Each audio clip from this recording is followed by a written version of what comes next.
Men's problems that no one thinks about. The government can send you to fight on another continent where you will fight with the same guys who were sent to war by their government. When I was a teenager, my sister fell into the river. My father pushed me after her, saying, "Save her." There was a tree under the water, and her clothes caught on the branches. I barely managed to untangle her and push her to the surface, but I got confused myself. I tried my best to free myself, and in the end, I succeeded. I surfaced to take the most intense breath of my life. When I reached the shore, my parents and sister were already 100 yards away. My father turned around and shouted at me to move, but I lay on the sand and spit out water. In short, if you're a man, then everyone expects you to be okay in any situation. A man needs to take the first step to get to know a girl. Personally, it scares me terribly. Recently, one beauty's phone number went off, and when I called, set up a date, and she agreed, I threw up from nervous tension. Well, what a date without flowers. The moment when your date gets into a fight with a group of guys and waits for you to step in on her side to save her worthless ass. I got into this situation once. In the end, I went up to that guy and calmly explained that I had come here on a date with her, and this was the first time I'd seen her, and I was no longer interested in her, given the situation she had put me in, and I was leaving.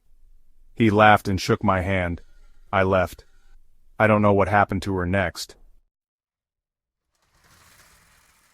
There is always the fear of letting down people who depend on you. I was at a corporate party once, and my girlfriend was working for that company at the time. We were sitting at a large table and almost everyone was with couples.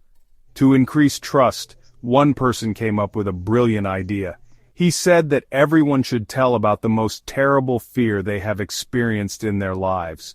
When it was my turn, I replied, "My biggest fear is that I will need to do something to save my family, and I won't be strong enough for that." Of course, I should have lied and said something stupid like Karen, who lives in a landlocked state but is afraid of jellyfish. In short, I screwed up the whole game with my answer. Your whole personality is tied to your work. Weren't you born to become a doctor, lawyer, or entrepreneur? You're a loser. Are people being fired in your industry? Only a loser would go to work there. It's my own fault that I chose the wrong profession 20 years ago. Speaking of work, the Yandex partner company is recruiting employees.